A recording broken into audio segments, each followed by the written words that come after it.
Welcome to O2 Coaching's Empower Your Team podcast series with your host, Chloe Caron, founder and president of O2 Coaching. As an executive coach, author, businesswoman, thought leader, and speaker with more than 20 years of experience, Chloe's USC, her unique strategic contribution, is to create a new generation of inspiring and inspired leaders by positively impacting the lives of 1 million leaders through her webinars, conferences, books, and podcasts. In this podcast series, Chloe and her guests will take you on a journey, sharing their leadership stories, struggles, successes, and learnings. The conversations will highlight practical advice and insights for leaders. Be sure to share your thoughts on this podcast series on our LinkedIn or Facebook pages. Enjoy this podcast.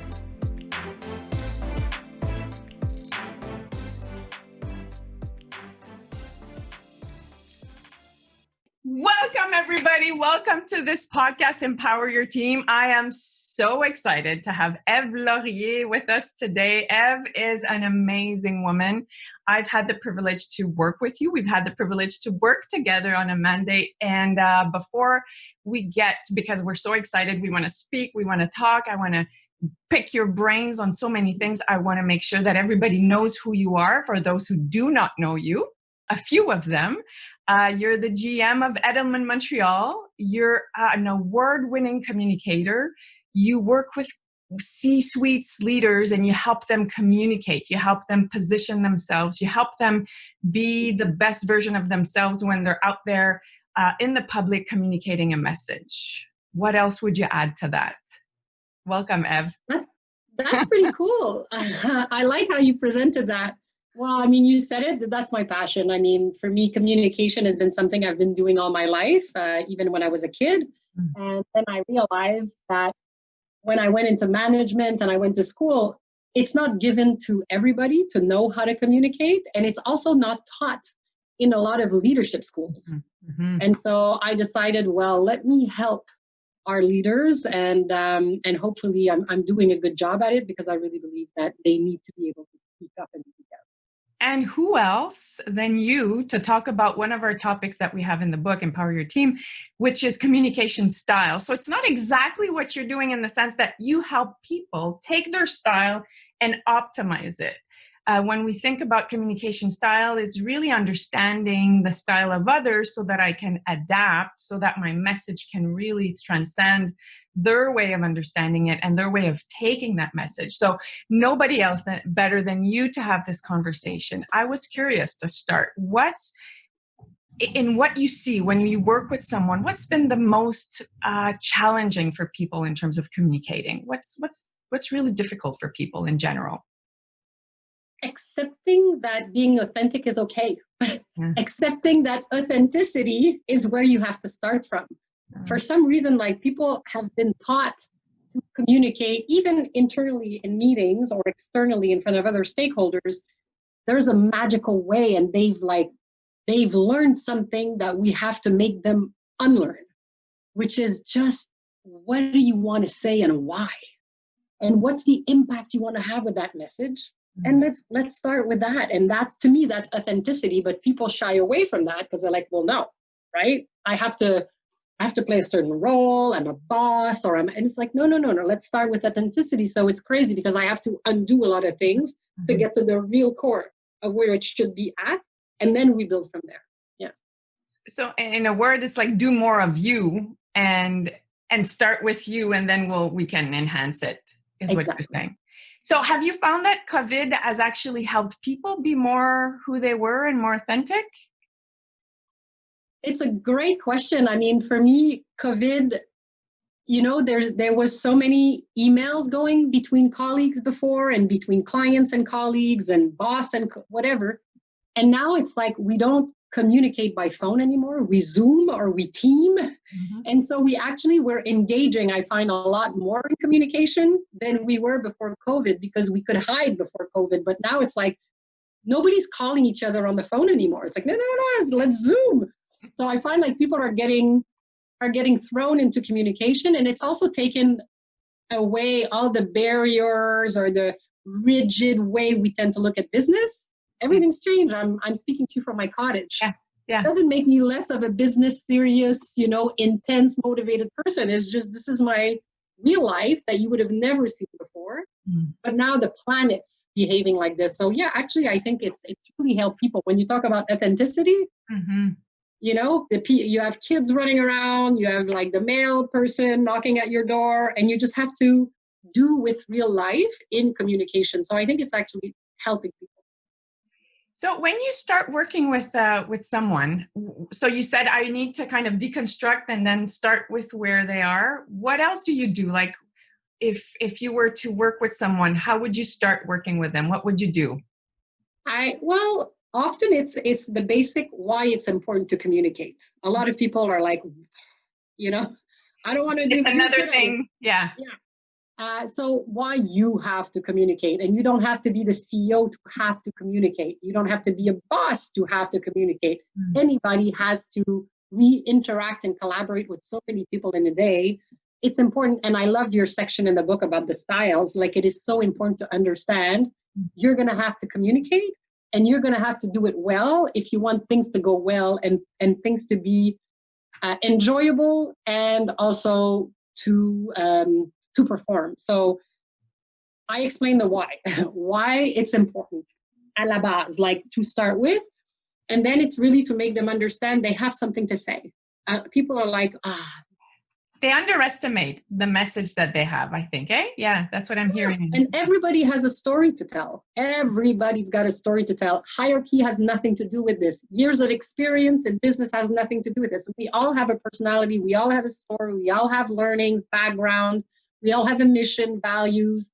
So it's important that you understand that you have that. So you do have something to say. And it's interesting. So that's the start. And so you help them define that story too, I'm assuming. Yeah. Yeah, exactly. And like in your book, it's also what's your style? Like, you don't, for some reason, I read a lot about extroversion and introversion recently. And people seem to think you have to be an extrovert to be able to be a good communicator. We have to absolutely debunk that. So a lot of people use that to say, I'm not a communicator. I'm an introvert. Yeah. I'm an introvert. Like in your styles, I think there's the analytical or something like that. I'm an analytical. You still have to communicate, but with your own style, and adapt to the styles that are around you. And it goes beyond introvert and extrovert. But I think that's really, really important. What would you say are like if you had to divide it in, I'll say 3, but if it's 4, it's 4, but the 3 kind of big buckets of storytelling. If I have and storytelling might seem like a big word, but if I have a message to convey, if I want to draft and kind of define that message in 3 buckets, what would they be? I think for me, and I don't know if I have 1, 2, or 3, but it's what's your intent? What's your intent? So people are like, okay, I have to start writing something. And it's like, stop the writing. Don't start writing. Start thinking about the impact of your message. And that's going to connect with something deep inside of you. That's going to connect with your gut, your heart, your emotions. And that's going to trigger something so much easier than to say, oh my God, I have to be funny now. I have to find a funny story. I have to find a funny headline. So it really is, and it's like that for day-to-day interaction. Before you start communicating and telling a story, what's the intent and what's the impact you want to have? And once you've connected with that, the rest is going to follow.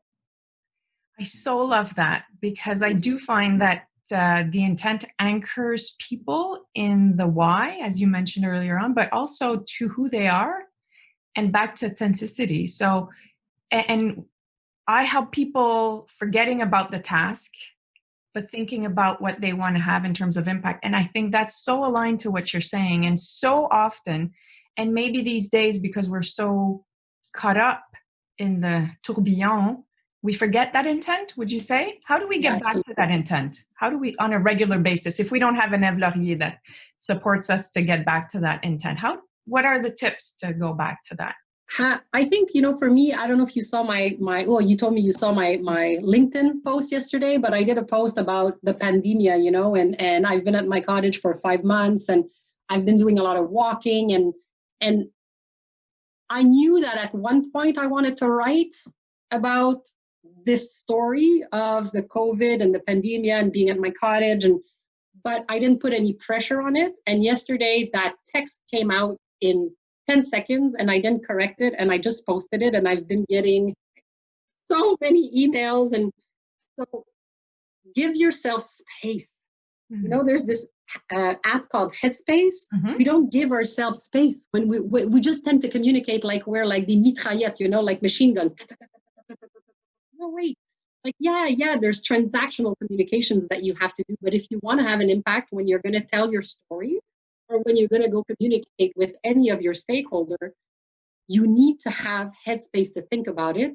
And for that, do what it is that gives you that creativity, connects you with your heart. You know, so for me, it's walking. I walk between 10,000 and 15,000 steps a day. And when I'm done, I'm like, oh, already? So that's my thing. We all have a thing. Some it's sports, some it's music, some it's just drawing with your kids.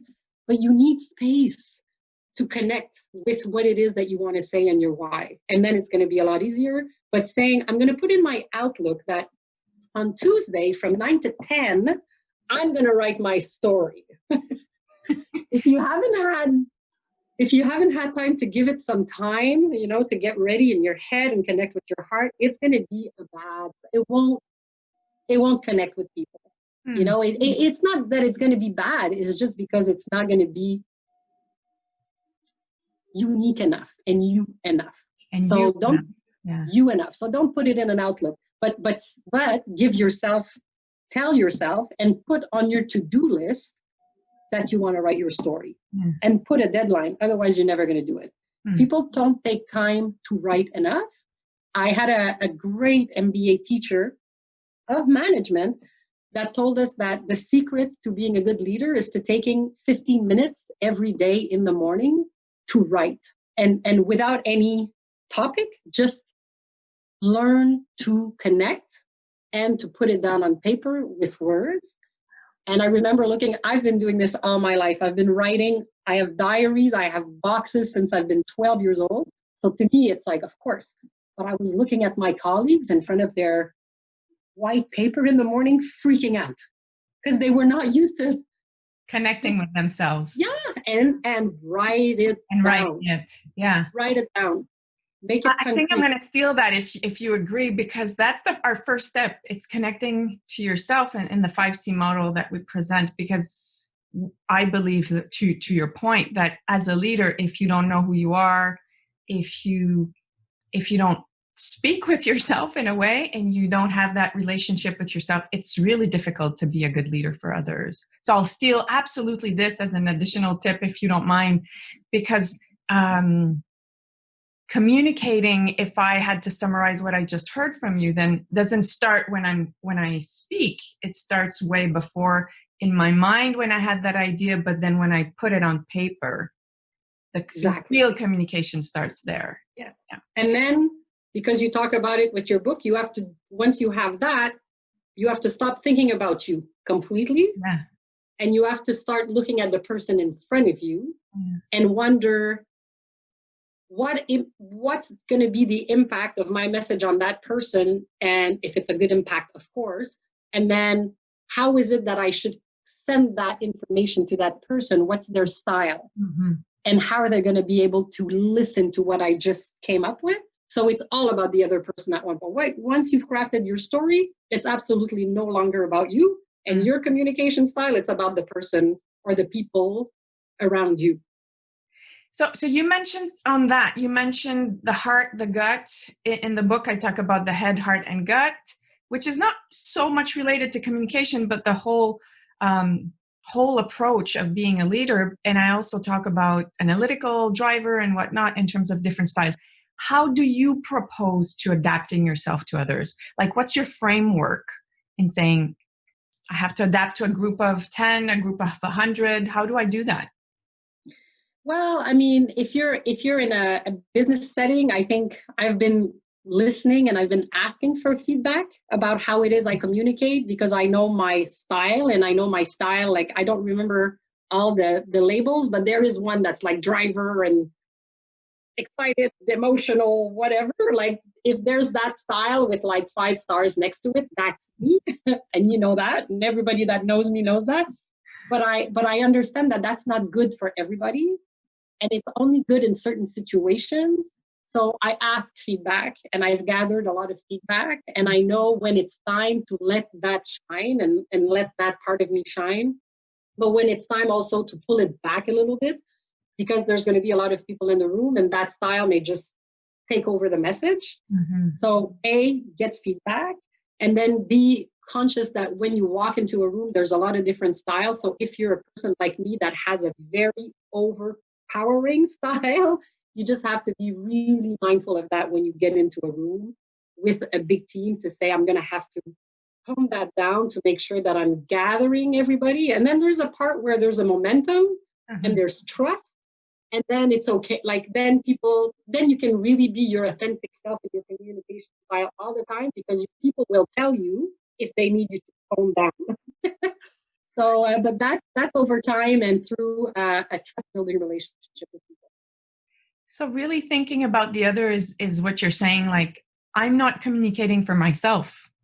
I'm communicating for someone else to receive what I think is important to communicate. So I heard people, and I think I mentioned this in the book, that we need to focus on a few different things that speaks to different parts of a person, like how, what, why. You mentioned why earlier, when. So these different elements speak differently for different people, and they're more important for others than someone else. So by being able to draft a message that has all of those components, would you say that helps everybody understanding it? Or would you say, no, focus on one thing and forget about that?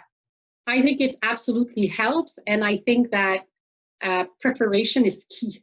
And again, I don't find people prepare their communication. So if you're in front of a group, there's going to be all the styles. So pretend that in all of the room, there's 100 people and 30% of them are analytical, and you never get to the what. You're just talking about the why. They're just waiting, right? Because they're like, where are we going with this? Where's my spreadsheet? People like me, if you just talk about the what, but you're not telling me why, I have no interest in your what. Because I wonder, why are we doing this? Yeah. Tell me why I should do that. And then absolutely, I'm going to kick the what part. So quickly address that in the beginning to make sure that you're gathering everybody's interest and they all know what's coming. So, I mean, a meeting without an agenda, not an agenda of all the things you need an agenda of communication. What, when, where, why, how, clack, clack, clack, clack. Start with that. So you've got so you know you're going to gather everybody into the group and they're all going to get a piece of what they need at different extents. That's a fantastic way to hold a meeting. I see it 5% of the time, if at all. So my role, if I'm in a meeting and I'm not running the meeting, is to go, oh my God, they haven't said what yet. So at one point I'm going to cut off and say, can I just, before we keep on going on the how or the when, can we just, what is it exactly that we're going to be doing and what's going to be the impact? And then I can see some eyes going, oh, they're back. And so I help navigate sometimes. This is so critical, because I see, to your point, people in meetings getting impatient while other people speak, because, to your point, they're not receiving what they need to receive in order for their brain to continue being part of that conversation. And I've seen you do a lot of something. I stole something from you. So it's an exchange now. Love it.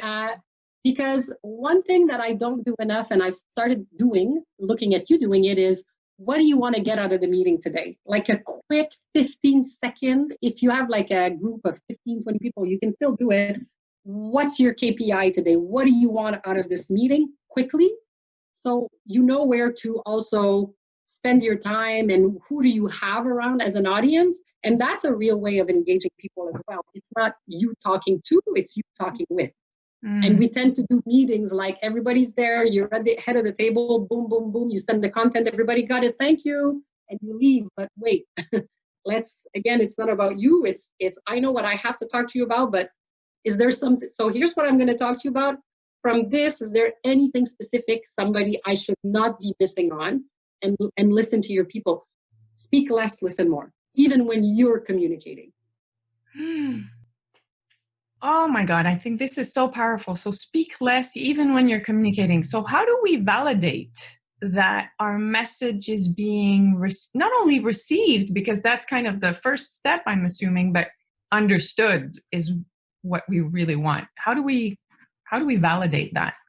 Well, I think there's always the day after, right? I don't know if you agree with me, but we tend to, yeah, good, yeah, everybody got it, yeah. And then, and I have a boss, I have peers, I have people sending me, communicating with me, giving me, and then I'm like, and then the next day I'm like, not sure if I understood everything now. And I just love like a quick email or, hey, like any questions about yesterday? Did you get lost? Do you have questions? And it's like, in fact, I do have a question or a point of clarification.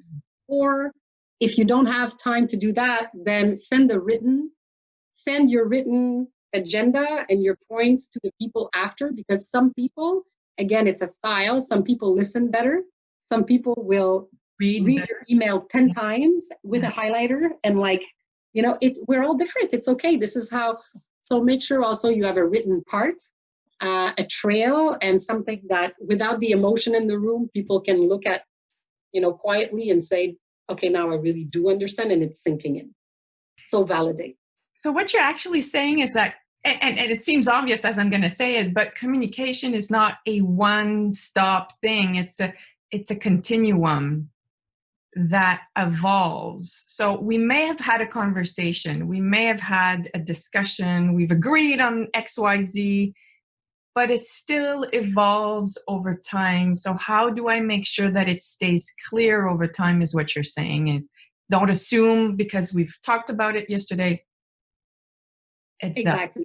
And the other thing I do in my team, and a team member is going to laugh when they listen to this, but I know what type I am, and I found somebody in my team that's a communication type that's completely different than me, but somehow he understands everything I say, even when it's quite not clear.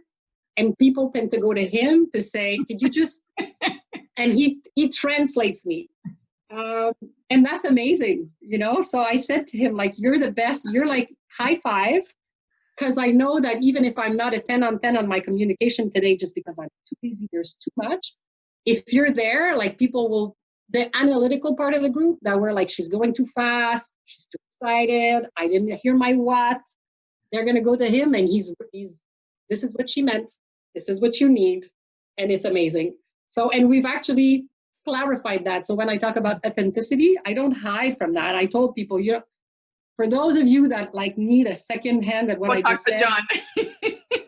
Or whatever his name. Sam. Yeah. Everybody goes to Sam. Even my emails, people are like, what does she mean by this? And he's like, oh. So tag team. No problem. Yeah. Tag team. Because what you're alluding to is that every style has their strengths and weaknesses, probably. Yeah. Yeah. And you're saying we need to build a team in order to really strongly communicate over the group. So it's not a one-person show. As a group, we understand to get together, is what I'm hearing from you. And again, I saw you do that in your sessions as well, where you have somebody that's there to say, did everybody understand? Hey, you're tuning off over there, John or Julie, or you're not looking at the group anymore. Is that because did we go too fast on something, or do you need us to pause? And that is so amazing to do that, because often the person will say, how did you catch that? Mm-hmm. In fact, yes, I'm stuck. 3 minutes ago, you said something that I really loved and I'd like to talk more about it, or I kind of disagree with. And so I'm no longer in the meeting. I'm still pondering that. So having somebody that's kind of just looking at and there's people are really good at doing that and they love that role. It's not a pointing the finger. It's just, hey, we need you back. What do you need? Because maybe there's other people like you in the room. Yeah. And so that's a really, I don't remember what you call them, but anyway, you had a label for these people that kind of look at the energy around the room and call they're the face cops. They're face cops. Face cops. Face cops. Yeah. Yeah. Reading the room. Amazing. Reading the room. Yeah, absolutely. Because when you have a bigger group, then sometimes you don't have eyes all around or your head to see that. Okay, so let's think about communications as a strategic tool, especially in the context that we're in. We're thinking about relaunching the economy, whatever that means, but we're really trying to move forward and be focused on our objectives. Communication as a strategic tool, thinking about the next couple of months, what do you think as a leader we should be focusing on? I know it's a big question, but yeah.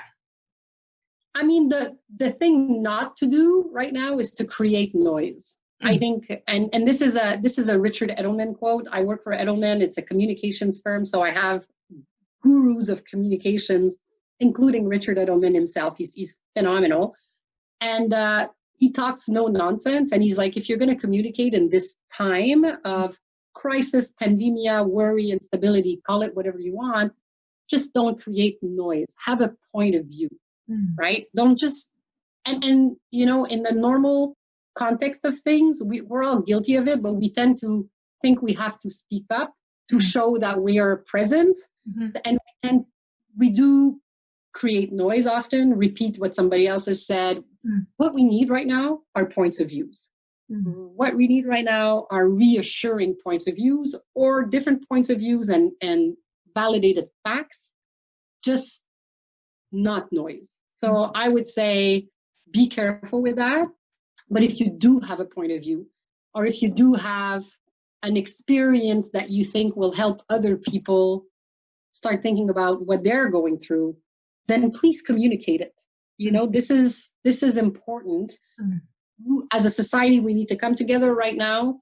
So if you do have something to say and you feel something strongly, you've had an insight, share it. And it doesn't have to have a business impact to it, because you're speaking to people around you that are working in communities, that are working in businesses. That will go somewhere and it will have an impact on somebody and it will have an impact on a team. So think about your experiences, think about what's going on in the world. And if you have a point of view, or if you have something, an insight that you don't feel is good enough, then I'm telling you, it probably is. And people want to hear that right now. It will reassure them that they're not alone. Yeah. And how does social media fit into that? I think it's a great place to go. People are starting to trust social media a little bit more.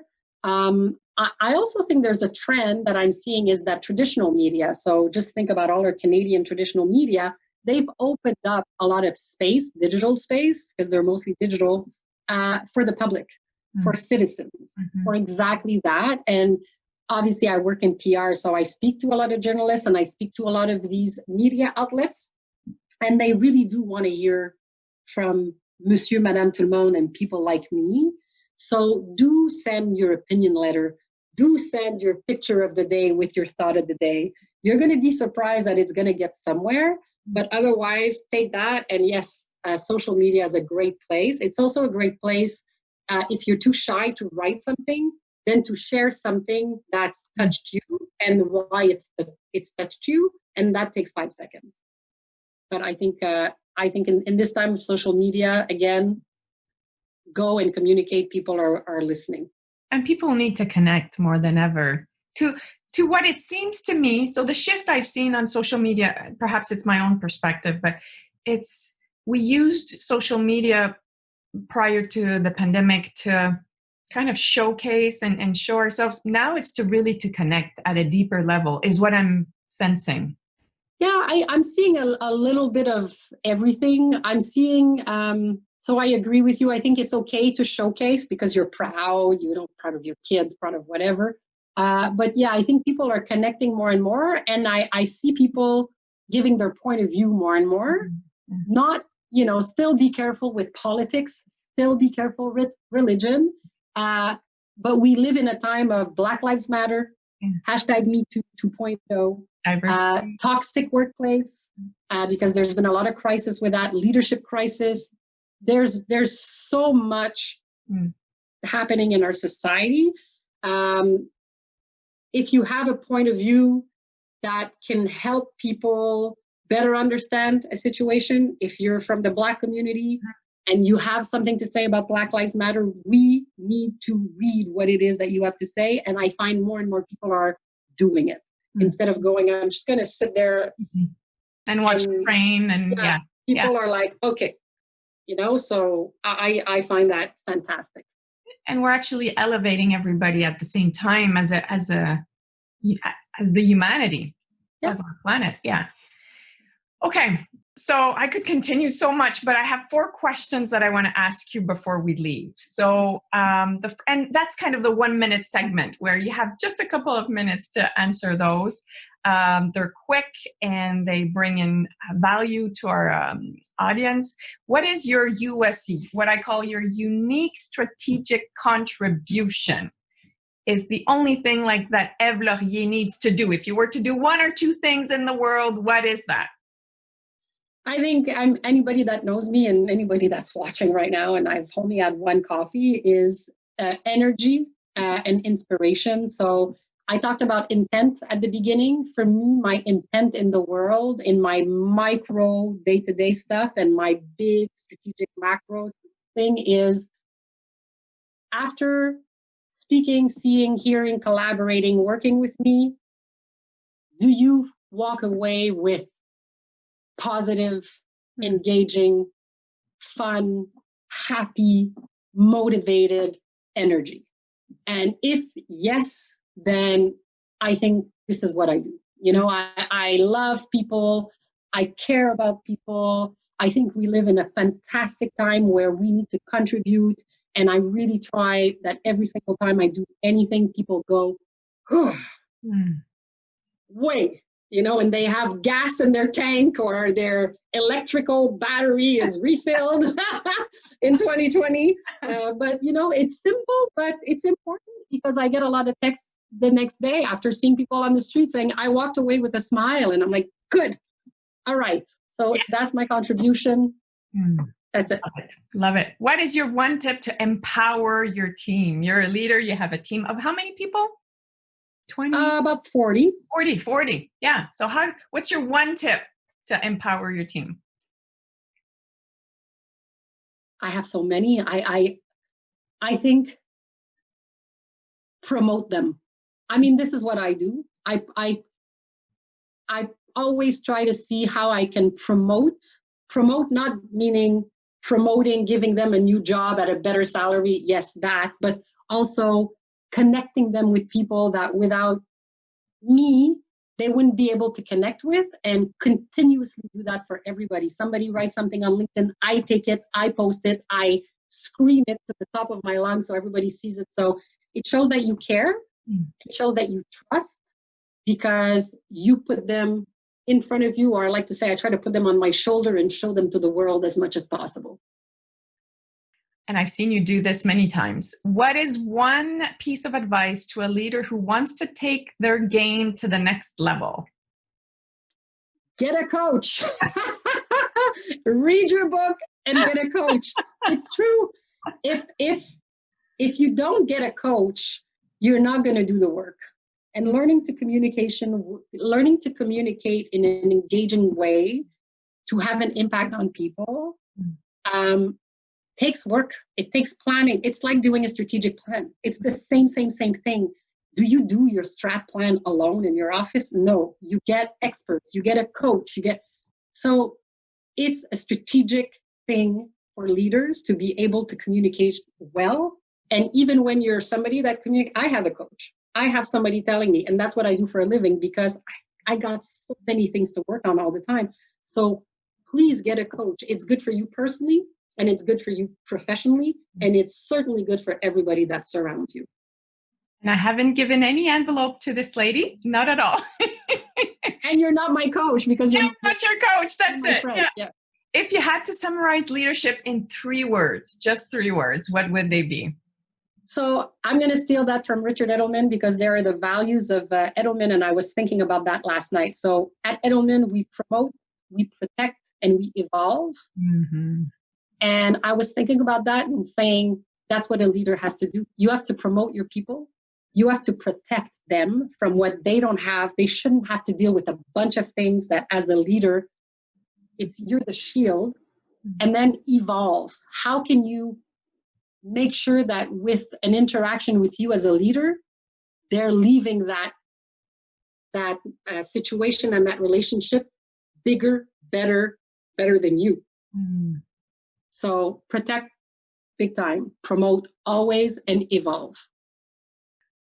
Eve, I could really continue this conversation, and I hope we do get that chance of continuing that conversation because I've learned so much working with you. I've learned so much in this conversation. I know people that were listening took some great notes. I want to say thank you. I want to say thank you for who you are, your authentic self, because it really brings a lot of light into our lives. So thank you so much. Thank you, Chloe.